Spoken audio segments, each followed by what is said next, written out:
Ako se male sive ćelije ne koriste, one zarađaju. Citat je Herkola Poirot. Šta se sve može postići u vitikulturi uz pomoć malih sivih ćelija? The research that goes into the wine making in Belgium is the research which is done at universities.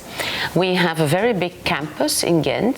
It's the bioagricultural campus, and they do, for example, research on varieties of grapes that are more resistant to, for example, to diseases, to weather changes, because climate change also plays a role in the production of wine.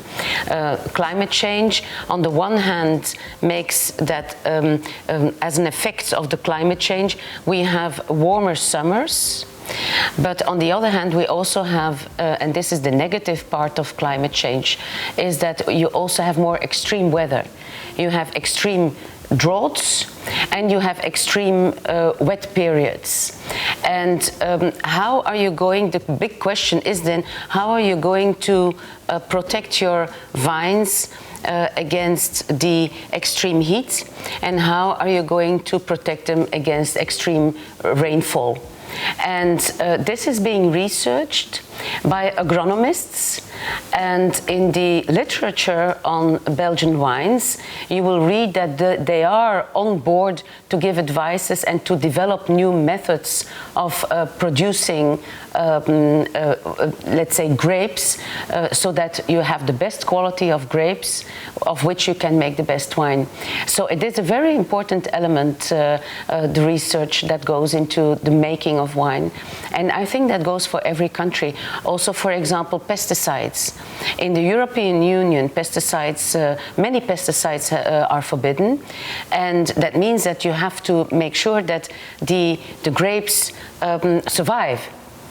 And the grapes have to survive diseases, and they also have to survive the adverse weather conditions. So the challenges are quite numerous, and that means that also, and again I'm coming back to the price, if you have to take into account everything that goes into winemaking, all the efforts, the efforts from researchers, the efforts from quality soil, improving the soil on which you are, growing the vines. If you calculate everything together, then I think that you cannot have cheap wine anymore. So then it becomes, a luxury product and not a product that will be accessible to all citizens. So this is something which is worth thinking about.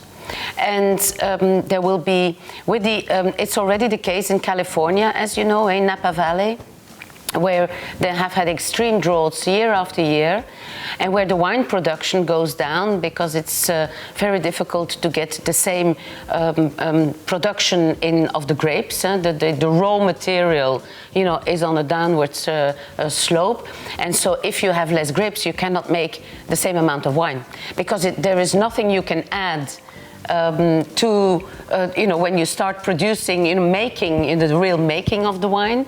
You cannot add another substance. You cannot add more sugar, or you cannot add water. You cannot add anything. So this is a development that we will see, that some wines will be becoming more and more expensive in those regions where the production of the grapes itself becomes lower. Gde u Belgiji možemo naći najbolje prijatelje, sem u dijamantskom Antwerpenu? Diamonds are girls' best friends, and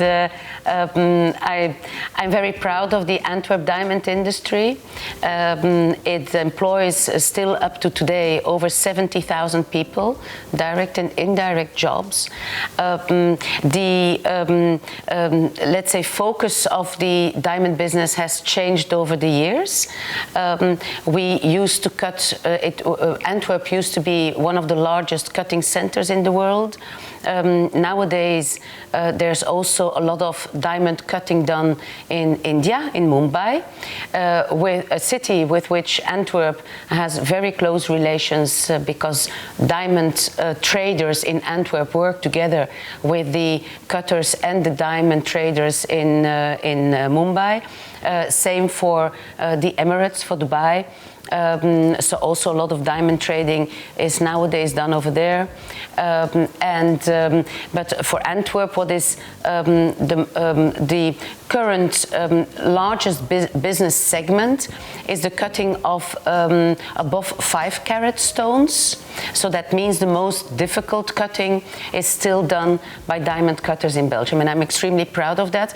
I'm extremely proud of the whole diamond community as well, because they have it's a cyclical business. You know, it goes with the state of the economy. So sometimes it's not very easy to be in this business. They are serious diamond traders, and it is also Belgium back in 2001 that set up a diamond control system. In the United Nations, it is called the Kimberley process, where every diamond can be traced and certified, and Belgium is one of the founders of the Kimberley process. It's a trilateral mechanism between let's say civil society organizations, producers and consumers, and governments, producers and governments, in order to make sure that we do not touch nor deal with diamonds which come from countries which are in conflict, meaning that the traceability of the diamond is of the utmost importance to make sure that there is no child labor involved, for example.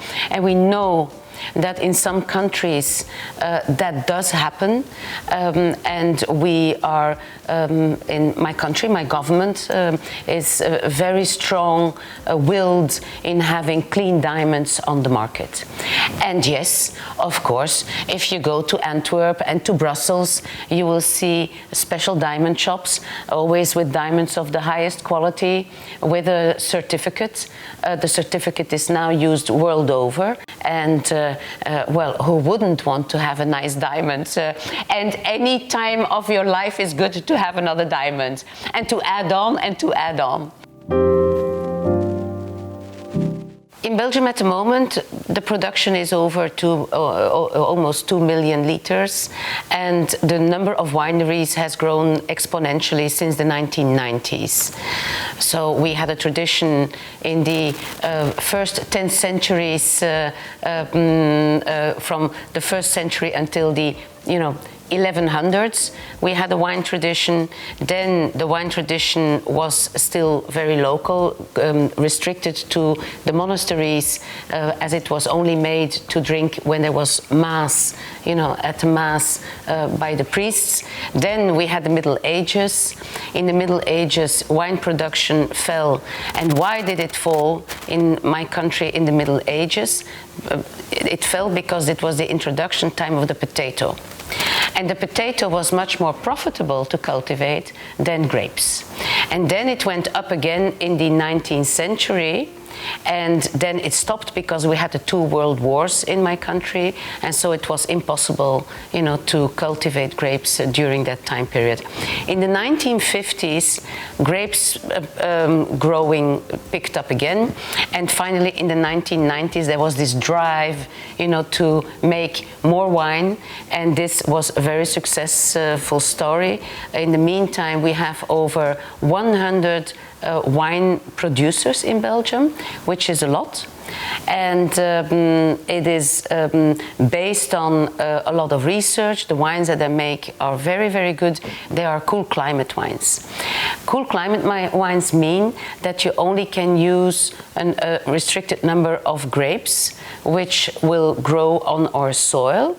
And one of the most used grapes in Belgian wines is the Chardonnay grape. And in the Chardonnay grape, you would find most wineries making white wine from Chardonnay grapes. The wine you will be seeing is a Genoels Elderen. It is a Chardonnay Blue, it's called. And it also has a blue label. And it is a very, very fresh mineral wine, but still with the the full taste notes of the Chardonnay grape. So this is the first wine. The second wine that I can introduce is from the same wine house, is a red wine. And the red wine grape that is most often used in Belgium because of the cool climate is the Pinot Noir grape. So this is the Pinot Noir of Genoes Elderen, and you will see in other wine houses, in Eldenegg for example, or in Chateau Baron, it will always be those two grapes which will be predominantly used, the Chardonnay grape for the white wine and the Pinot Noir grape for the red wine. And then we also produce how do you say that, a champagne type, so a sparkling wine, and the sparkling wine is made from either Chardonnay mixed with Pinot Noir or Pinot Blanc, or Pinot Gris. So I also have a bottle to show to you today, which is a sparkling wine made by Buggenhout. And the last thing I would like to add is that you will find wineries in the most, let's say, unexpected places in my country. So there will be a lot of wineries along the banks of the river Meuse in the east of the country. There will be a lot of wineries up, in the province of Limburg. And then there will be wineries in the Hageland, which is close to where I live, and where they produce, for example, you can go mountain biking in the woods of Meerdal. It's a very nice area. And once you have come out of the woods of Meerdal, you will see a castle, a small castle. It's called the Castle of Meerdal, and they will produce one of the most excellent sparkling wines that Belgium has. So you would find in areas where you do not expect it, you would also find wineries.